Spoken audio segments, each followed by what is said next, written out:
అక్కడ జ్యోతిలాగా ఉండాలి. ఇక్కడ కాదండి, ఇక్కడ కాదు ప్రియులరా. గమనించండి, దేవుడు ఒక ఉద్దేశం కలిగి ఉన్నాడు నీ పట్ల, ఒక నమ్మకం కలిగి ఉన్నాడు నీ పట్ల. అంటే పాజిటివ్ వైబ్రేషన్స్ ఎప్పుడు కూడా నువ్వు కలిగి ఉండాలి. చూడండి, అక్కడ ఏమన్నాడు, లోకంలో జ్యోతుల వలె కనబడుచున్నారు, అందువలన నేను వ్యర్థముగా పరిగెత్తలేదని, నేను పడిన కష్టము నిష్ప్రయోజనము కాలేదని క్రీస్తు దినమున నాకు అతిశయ కారణము కలుగును. హల్లెలూయా. అనగా నీ విశ్వాసము, నీకున్నటువంటి ప్రార్థన జీవితము, నీకున్నటువంటి దేవుడు ఇచ్చినటువంటి దీవెన ఏది కూడా వ్యర్థము కాలేదు. ఆమేన్. హల్లెలూయా. ఏది కూడా దేవుడు ఇప్పుడు కూడా వ్యర్థము చెయ్యడు. వ్యర్థపరిచే దేవుడు అయితే కాదండి. దేవునికి స్తోత్రం. హల్లెలూయా. కనుక మొట్టమొదటిగా ఫలించాలి. రెండోదిగా చెప్పండి, రెండోదిగా సింహం వలె ధైర్యంగా ఉండాలి. సింహము చాలా ధైర్యంగా ఉంటుంది. దానికి ఆకలిస్తే ఒట్టిగట్టు తినడానికి రాదు. ఏమండి, ఆకలి వేసిందంటే చికెన్ 65, మటన్ తందూరి ఇలాంటివి పెడితేనే తింటది. ఆమెను చెప్పండి. హల్లెలూయా. కనుక సింహం వలె ధైర్యంగా ఉండాలి. అలాగే ధైర్యంగా ఉన్నప్పుడు దుష్టుడు నీ చుట్టూ తిరుగుతాడు, కానీ వాడు నిన్ను విడిచి పారిపోతాడు. ఆమె చెప్పండి. ఎందుకంటే వాడు నీ దగ్గర రావడానికి కాలిపోతాడు, వాడు నీ దగ్గర రావడానికి కూడా భయపడిపోతాడు. కనుక వాడు నీ దగ్గరికి ఎంత మాత్రం కూడా ప్రవేశించలేడు. అంటే నువ్వు ఎలా ఉండాలంటే ఫైర్ బ్రాండ్ లాగా ఉండాలి. ఆమె చెప్పండి, ఎలా ఉండాలంట? ఫైర్ బ్రాండ్ లాగా దగ దగ దగ దగ మండుతూ ఉండాలంటండి. ఎలా ఉండాలా? మండుతూ ఉండాలి. ఇంటికి గ్యాస్ స్టవ్ వెలిగించారు కనుక అది చల్లగా మండుతుంది. అలా కాదు, మనం మండుతూ ఉండాలి.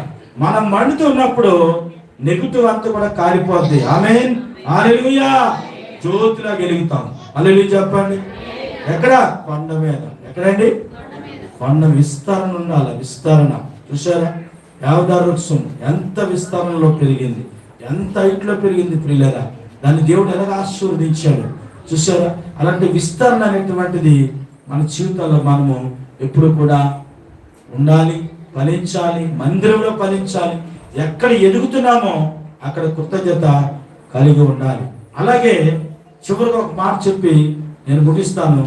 జీవితంలో మనం ఎప్పుడు కూడా దేవుని వైపు చూచినప్పుడు నిత్యము కూడా ఫలించేటువంటి తీగల వలె యేసయ్యకి అంటగట్టబడి ఉంటాం.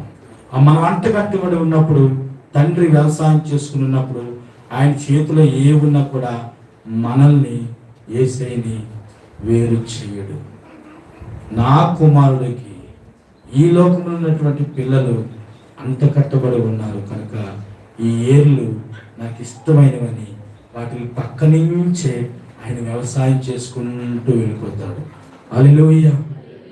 మనము దేవుడితో ఉన్నాం, దేవుడు మనతో ఉంటాడు, ప్రభువు నడిపిస్తాడు. కనుక దేవుని బిడ్డగా ఫలించే చెట్టు, ధైర్యమైన సింహం, మూడోది స్థిరమైన కొండ, నాలుగోది కొండ మీద జ్యోతి. ఆమేన్. ఎక్కడది జ్యోతి? ఎక్కడ చెప్పండిరా? ఎక్కడ? కొండ మీద జ్యోతి. కనుక దేవుడి మాటలు దీవించునుగాక.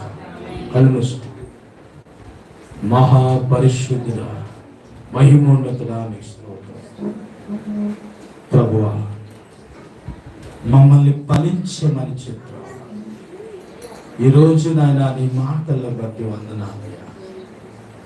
దేవానికి స్తోత్రములు తెలుసు. విన్న బిడ్డలందరికీ అటువంటి భాగ్యమును దయచేయండి, ఆశీర్వదించడానికి, సింహం వలె ధైర్యంగా ఉండడానికి సహాయం చేయండి, ఆశీర్వదించండి. స్థిరమైన కొండ వలె ఉండడానికి సహాయం చేయండి, ఆశీర్వదించండి. ప్రభువా, దీపం వెలిగించి ఎవరు కూడా మంచం కింద కొంచెం కింద పెట్టకూడదని నీ వాక్యం సెలవిస్తుంది. నీ జీవవాక్యమును పట్టుకుని కొండ మీద జ్యోతుల వలె ఉండడానికి సహాయం చేయండి. యేసు ప్రభువానికి స్తోత్రములు నాయన. దేవానికి వందనాలు చెల్లిస్తున్నాం ప్రభు. నాయనానికి స్తుతులు చెల్లిస్తున్నాం ప్రభు. కనుక తండ్రి విన్న వాక్యమును నాయన ముప్పదొంతులుగా